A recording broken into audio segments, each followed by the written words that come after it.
verso 10. Verso 10 diz assim, ó: e me levou em espírito até um grande alto monte. Quando diz que me levou em espírito, não quer dizer que saiu um fantasma dele. Saiu um fantasma, uma projeção astral do João, e ele foi até um alto monte para ver a esposa, a Nova Jerusalém. Não. Quando diz espírito aqui, o espírito é o quê? Significado primordial do hebraico, ruach. Ruach é o fôlego de vida. Tá? Fôlego de vida. Só que também significa, nesse caso aqui, os sentidos. Ele teve um arrebatamento de sentidos, certo? Não tem nada a ver com projeção astral, que é pagã.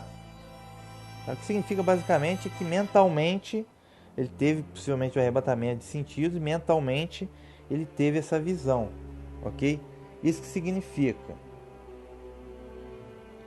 Aí me levou em espírito até um grande alto monte e mostrou para mim a cidade santa, Jerusalém, que descia do céu de junto de Deus. Então no verso 9 ele diz, ó: vem, mostrar-te-ei a esposa do Cordeiro. Então quem é a esposa do Cordeiro? Tá? Verso 10 ele responde: me levou a um grande alto monte e mostrou para mim a cidade santa, Jerusalém, que descia do céu de junto de Deus. Então a nova Jerusalém é a esposa do Cordeiro do Messias, que vocês chamam Jesus Cristo, ok? Então é isso. Então se tinha alguma dúvida lá no verso 2, né, que ele viu aqui a nova Jerusalém, a santa Jerusalém nova, pronta, né, como uma esposa que se enfeitou para o seu marido. Então se havia alguma dúvida de quem é a nova Jerusalém, de quem é a esposa, essa dúvida foi sanada aqui no verso 10, tá? Verso 9 e 10. Tá? A esposa do Cordeiro, a nova Jerusalém. Agora eu vou dar uma olhadinha, repetindo aqui, só para repetir a passagem, vale a pena, de Hebreus, capítulo 12. Hebreus, capítulo 12, versos 22 até 24, que diz assim, ó: mas chegaste ao monte Sião, e à cidade de Deus vivo, a Jerusalém celestial, e aos muitos milhares de anjos, a universal assembleia e igreja dos primogênitos, que estão escritos nos céus, e a Deus, juiz de todos, e aos espíritos dos justos aperfeiçoados, e a Yahushua, né, Cristo, o mediador de uma nova aliança, e ao sangue da aspersão, que fala melhor do que o de Abel. Okay? Só repetindo aqui que vale a pena, Hebreus capítulo 12. Okay? Interessante aqui também, porque o que acontece? Então o anjo, mais uma vez a gente tem uma antítese, porque o anjo levou o apóstolo nessa visão até um grande alto monte, e ele mostrou o que? A Jerusalém celestial, que vem de onde? Do céu. Então todo dom perfeito vem do céu, meu amigo. O ser humano só faz besteira e só pensa em besteira. Então o ser humano é incogitável a possibilidade do ser humano sozinho ter méritos pelas próprias obras para ser salvo, ou alcançar uma elevação espiritual sozinho, que parte de dentro dele mesmo. Isso é impossível. Tá? Isso é impossível. O ser humano só faz besteira. Tá? Então, essa nova Jerusalém perfeita, tá? Esse mundo perfeito que o Criador vai promover para os seus eleitos, para o seu povo, tá? É algo que vem do céu, é dele, o mérito é dele, a glória é dele, tudo é dele, ok? Essa é a grande realidade. Então, só que perceba, ele levou um alto monte para mostrar Jerusalém nova, perfeita, que vem do céu. Isso me lembra uma passagem de Mateus capítulo 4, que foi o que? A tentação no deserto. Quando Satanás, né, Satã, foi tentar o Messias, foi tentar a Cristo, né? O que ele fez? Né?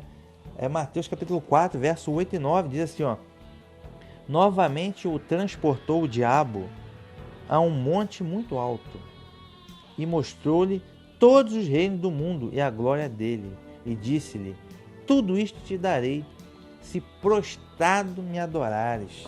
Então, é o diabo. Eu percebo, o diabo transportou, né, com o Messias até um alto monte. E naquele alto monte ele mostrou a glória de todo o reino do mundo. Ó, isso aqui, se você te prostrar diante de mim, eu vou te dar tudo isso aqui. Ele mostrou a estrutura mundial do poder. Hoje é a mesma coisa. Então imagine toda a riqueza aí dessas nações, poderio político, militar, tudo, as instituições, os poderes constituídos, entendeu? Essas coisas todas, tecnologia, tudo está na mão dele. A estrutura mundial de poder está na mão dele. Por isso que ele diz que o mundo já é no maligno, é por causa disso. Desde aquela época, né? Só que lógico, o fim dele já está contado. Mas é a mesma coisa, vê como o diabo foi até um alto monte e mostrou a glória, entre aspas, a glória terrena dos reinos da terra. Do reino da terra, entendeu? Só que aqui no Apocalipse 21, verso 10, o anjo levou o apóstolo até um monte para mostrar a perfeição, mas que vem o quê? A Nova Jerusalém que desce do céu. O que o diabo mostrou aqui para o Messias, né, nessa tentação, foi para um alto monte e mostrou os reinos da terra, entendeu? Então perceba a antítese, aquilo que é da terra, o diabo, é aquilo que vem do céu, né, aquilo que é eterno, vem do Criador. Então percebam a antítese, né? São duas visões no monte alto, mas de coisas que são a antítese, mais uma vez.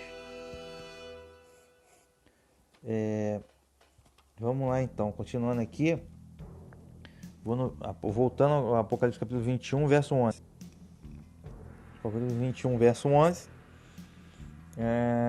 A santa cidade de Jerusalém do céu, né? Com a glória de Deus. Seu esplendor é como de uma pedra preciosíssima de jaspe cristalino. Com a glória de Deus, seu esplendor é como de uma pedra preciosíssima, pedra de jaspe cristalino. Então a aparência que ele viu da Nova Jerusalém é uma aparência da glória de Deus, né? Parece a pedra de jaspe cristalino.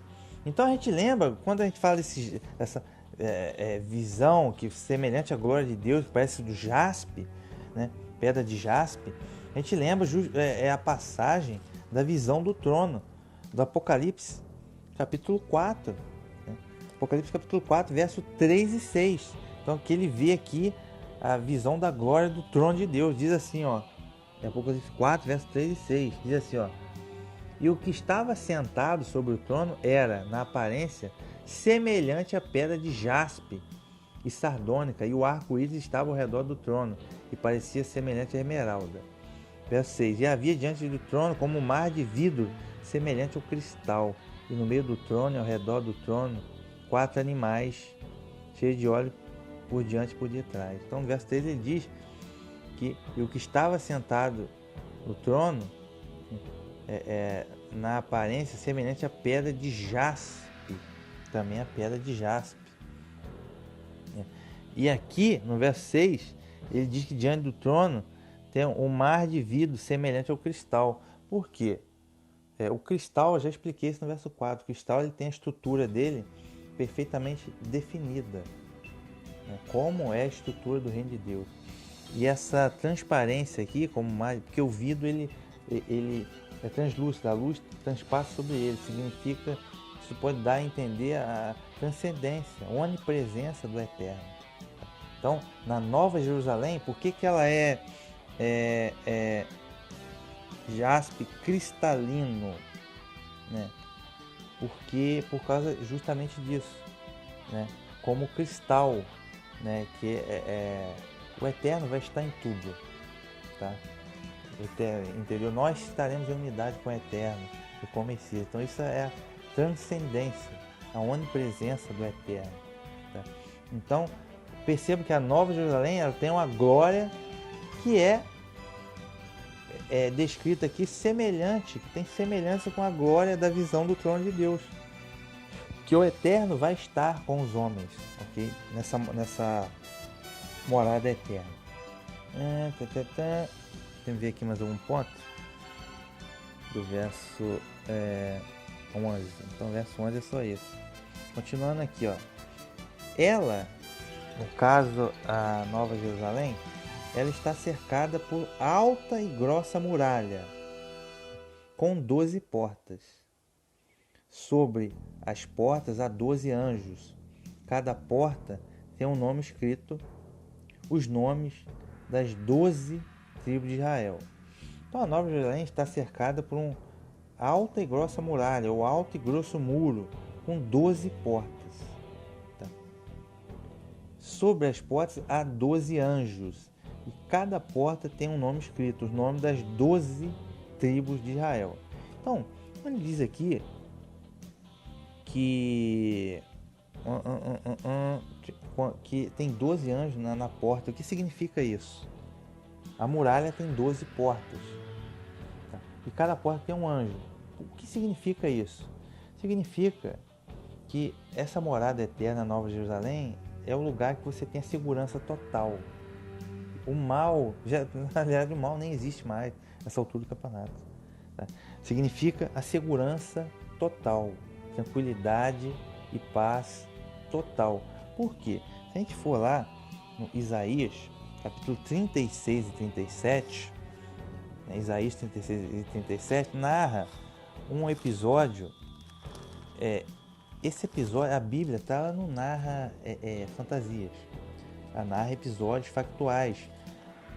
Está narrando um episódio em que o exército da Assíria, foi uma grande potência mundial antes da Babilônia, a Assíria invadiu Israel, né, e eles cercaram Jerusalém. Em Jerusalém, naturalmente, tinha muros, né, de proteção. Naquela época, as cidades tinham muros de proteção. E veio o exército da Síria, né, e eles promoveram blasfêmias contra o Altíssimo, né, do outro lado do muro, né, e aquilo foi ouvido na casa de Israel, e o povo ficou muito entristecido com aquilo. O povo estava passando fome, estava cercado, né, era um momento de guerra, o povo desfaleceu, o povo perdeu a esperança. Mas aí veio o profeta Isaías e anunciou a resposta do Criador, né? E saiu um anjo só do Criador, feriu uma quantidade absurda de soldados do exército da Síria. Então Isaías 36, verso 11 e 12, diz assim, ó: Então disse Eliaquim e Sebna e Joá a Rabzaque. Rabzaque era o general do exército da Síria. E o Eliaquim e tal eram judeus, né? Hebreus. Eles disseram o seguinte, ó: Pedimos-te que fale aos teus servos em siríaco, porque bem o entendemos, e não o fales em judaico, aos ouvidos do povo que está sobre os muros. Mas Rabzaque disse: Porventura mandou-me o meu senhor só ao teu senhor e a ti, para dizeres essa palavra, e não antes aos homens que estão assentados sobre os muros, para que comam convosco o seu esterco e bebam a sua urina? Ou seja, o que o Eliaquim pediu? Olha, o exército da Síria tinha cercado tudo ali. Eles estavam conversando com o general, que era o Rabzaque, eles estavam tentando fazer uma diplomacia ali, né? Né? Enfim, aí o que eles disseram ali aqui? Ó, vamos falar em siríaco, vamos ter a nossa conversa em siríaco, para o pessoal que está em cima do muro, o pessoal do povo, os vigilantes, né? Estão em cima do muro, não escutar, não entender a nossa conversa. Porque se eles entenderem a nossa conversa, eles vão gritar para o povo inteiro que está na cidade o que a gente conversou, né? Então vamos conversar em siríaco. Mas o Rabzaque é cheio de marra, não. Tá? Vocês vão comer esterco e beber urina. Por quê? Porque a gente vai cercar a cidade de vocês e o bicho vai pegar. Ele disse isso de forma soberba, certo? Aqui no capítulo 37 do profeta Isaías, verso 35 e 36, diz assim, ó: Porque eu... Aí veio a resposta do Senhor dos Exércitos ao povo, ó: Porque eu ampararei esta cidade para a livrar, por amor de mim, por amor de meu servo Davi. Então saiu o anjo de Iarua e feriu no arraial dos assírios a 185.000 soldados. E quando se levantaram pela manhã cedo, eis que tudo eram corpos mortos. Então, por conta disso, o Eterno enviou um anjo só. E um anjo só matou 185.000 soldados do exército da Síria, em uma noite. Então, isso é o que um anjo só pode fazer. Tá? Então, aquele anjo, né, o povo estava cercado pelo muro só, e o Eterno enviou o anjo que matou o exército dos caras. Né?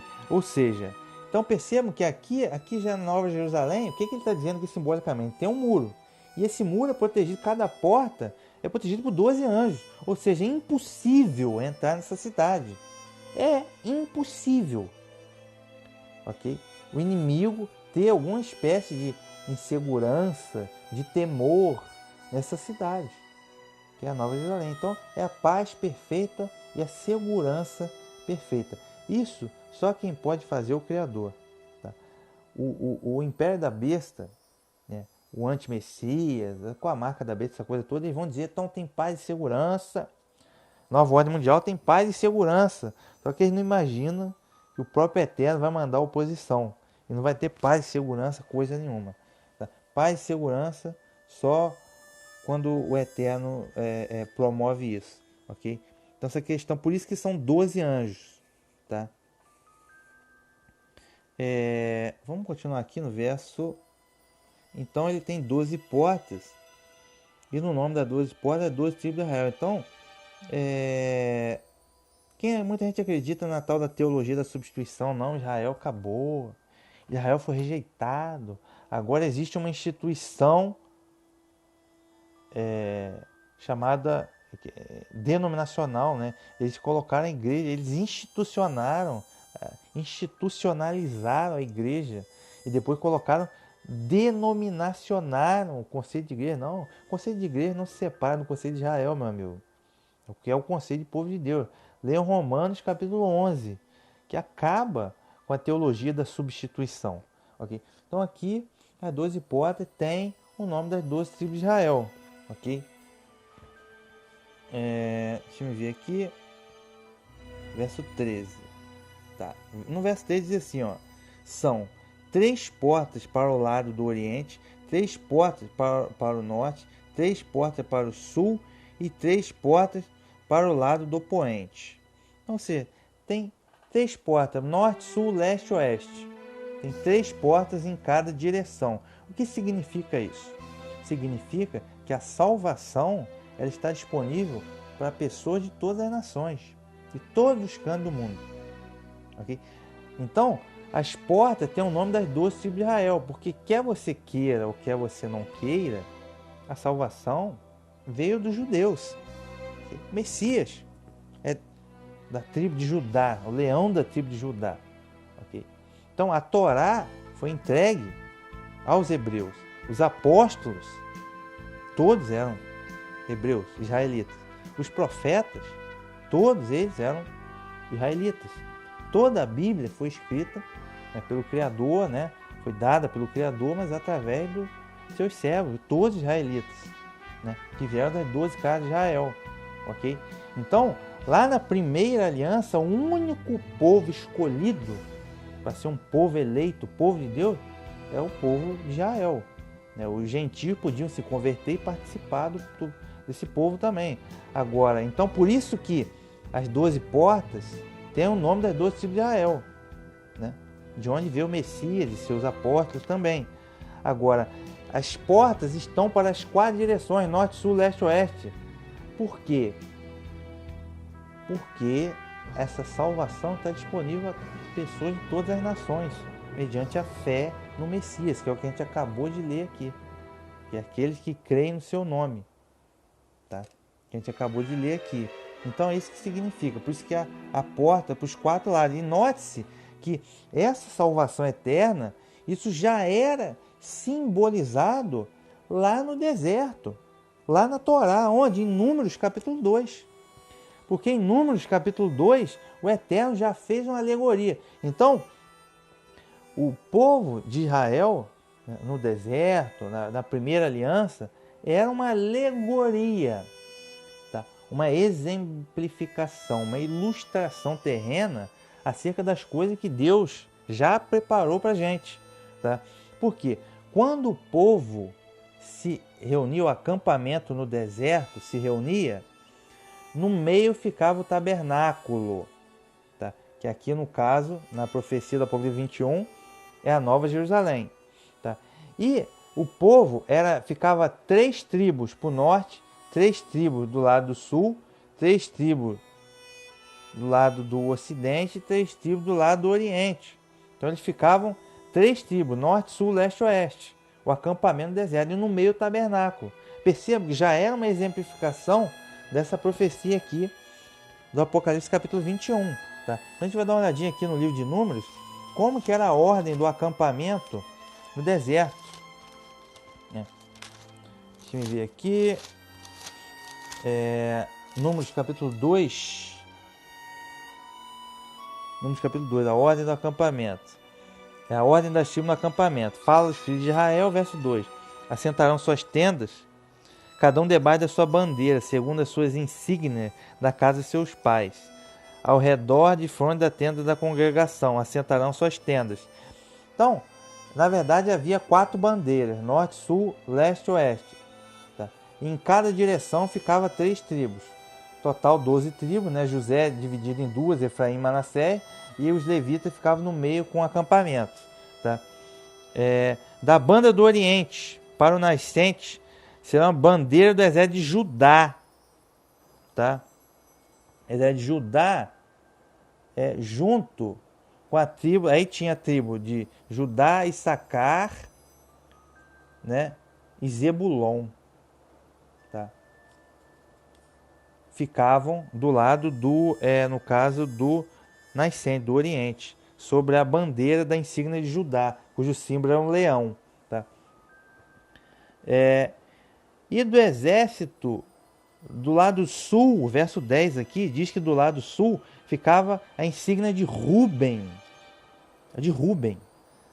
tá? Cujo símbolo, a bandeira era hoje de um homem. Tá? Aí ficava a tribo de Ruben, a tribo de Simeão, tá? E a tribo de Gade ficava no sul. Então percebam, 3 tribos para o oriente, 3 tribos para o sul. Tá? Aí na sequência aqui, o levita ficava no meio, né? E verso 18, no caso é exército de Efraim, do lado do ocidente. Efraim, o símbolo de Efraim é o touro, tá? É a bandeira de um touro. Aí ficava Efraim, Manassés, né? E Benjamim, do lado do ocidente, né? E ao norte ficava a bandeira de Dan, cujo símbolo era uma águia. Tá? Bandeira de Dan para o norte. Aí ficava a tribo de Dan, a tribo de Aser, tá? E a tribo de Naphtali. Então perceba, 3 tribos, norte, sul, leste e oeste, que são as 3 portas. Já era uma alegoria para as 3 portas aqui da Nova Jerusalém, Apocalipse 21. 3 para o norte, 3 para o sul, 3 para o oriente, 3 para o ocidente. E no meio ficavam os levitas com o tabernáculo, né? E no meio aqui fica a Nova Jerusalém. Então percebam como tem todo esse livro do Apocalipse, a gente traz as coisas, né? A gente aprende as coisas da Torá. Que é isso que significa aqui, né? Então essas portas apontadas por todos os lados é que a salvação está disponível para todas as nações, meu amigo. Só depende, né? Todas as pessoas que tiverem a fé salvífica podem ser salvas, né? Serão salvas na verdade. Verso 13, tá. Verso 14. A muralha da cidade tem 12 pilares. E nos pilares está escrito o nome dos 12 apóstolos do Cordeiro. Muita atenção. A muralha da cidade tem 12 pilares. Aqui na tradução católica, que eu considero melhor, está aqui que a muralha tem 12 pilares. Mas na Bíblia evangélica aqui está dizendo que a muralha da cidade tem 12 fundamentos. Ok? Então, dependendo da tradução, vai estar escrito pilares. E dependendo da tradução, vai estar escrito fundamentos. Ok? E no nome, e nos 12 pilares, está escrito o nome dos 12 apóstolos do Cordeiro. Então, para quem nunca fez um muro, o muro não é só tijolo, tá? Tem uns fundamentos, você cava sapato ali, né? Faz o fundamento ali, a fundação do muro, né? E tem eventualmente a cinta ali do muro por baixo. E tem os pilares, são as colunas, né? Você faz ali com concreto e as vigas de ferragem.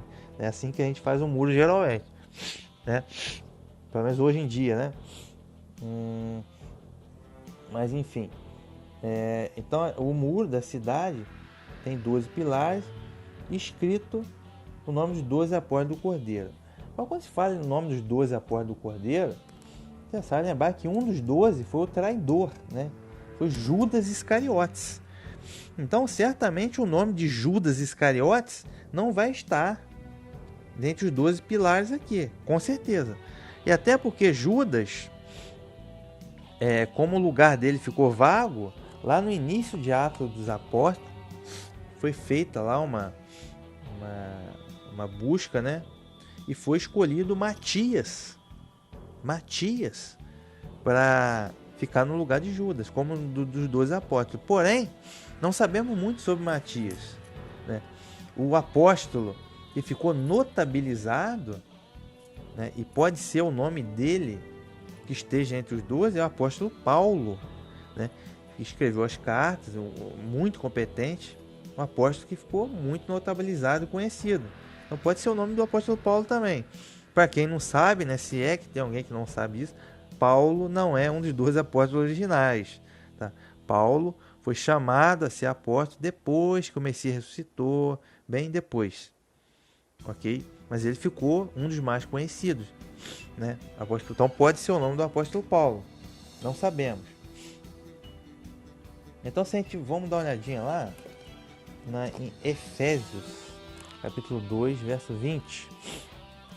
Efésios, falando em apóstolo Paulo, foi ele próprio que escreveu essa carta aqui do Efésios capítulo 2, verso 20, diz assim, ó: edificados sobre o fundamento dos apóstolos e dos profetas, de que o Messias, né, Yahushua HaMashiach, que vocês conhecem como Jesus Cristo, é a principal pedra da esquina. Então, edificados sobre o fundamento dos apóstolos e dos profetas. Tá? Isso aqui é importante. Edificados sobre o fundamento dos apóstolos. Okay? Deixa eu ver aqui. Tá. Isaías 60, verso 18. Uma passagem interessante também. Isaías 60, falando sobre Jerusalém. E aqui, Isaías 60, verso 18, diz assim, ó: nunca mais se ouvirá de violência na tua terra, de desolação, de destruição nos teus termos, mas os teus muros chamarás salvação, e as tuas portas louvor. Está dizendo que, mas os teus muros chamarás salvação. Os muros chamarás salvação, e as tuas portas louvor. Então, considerando aqui, fazendo esse link aqui, Isaías 60, verso 18, os teus muros chamarás salvação. Né? Está dizendo Jerusalém. E considerando que os fundamentos e pilares do muro são os apóstolos, o que a gente entende? A mensagem dos apóstolos, né? Que é uma continuação. O apóstolo, o que é o apóstolo? Apóstolo é um emissário. Um emissário de quem? Do Messias, de Cristo. Então eles levam a mensagem de Cristo. Tá? Então quando você recebe alguém que está trazendo a mensagem de Cristo, você está recebendo Cristo, o Messias. Se você recebe o Messias, você está recebendo aquele que o enviou, que foi o Pai. Então o Pai enviou o Messias enviou seus apóstolos. E ele envia pessoas, seus servos, discípulos hoje. Ok? Então, a pessoa que vem trazer a mensagem do Messias é uma pessoa que você não deve tratá-la mal. Você está levando a mensagem de salvação. Ok? Está levando a mensagem de salvação. Então, isso que significa. Quando ele diz que teus muros se chamará salvação, né? Aqui em Apocalipse 21, verso 14, diz que os pilares do muro são os apóstolos, porque os apóstolos levam a mensagem de salvação, né, pelo Messias. Não existe salvação tá? Que não esteja... não existe salvação fora da mensagem, né, do Messias, né, do sacrifício do Messias, da fé no Messias. Não existe. Tá? Por isso que ele é o caminho, a verdade e a vida. Ok? Ponto.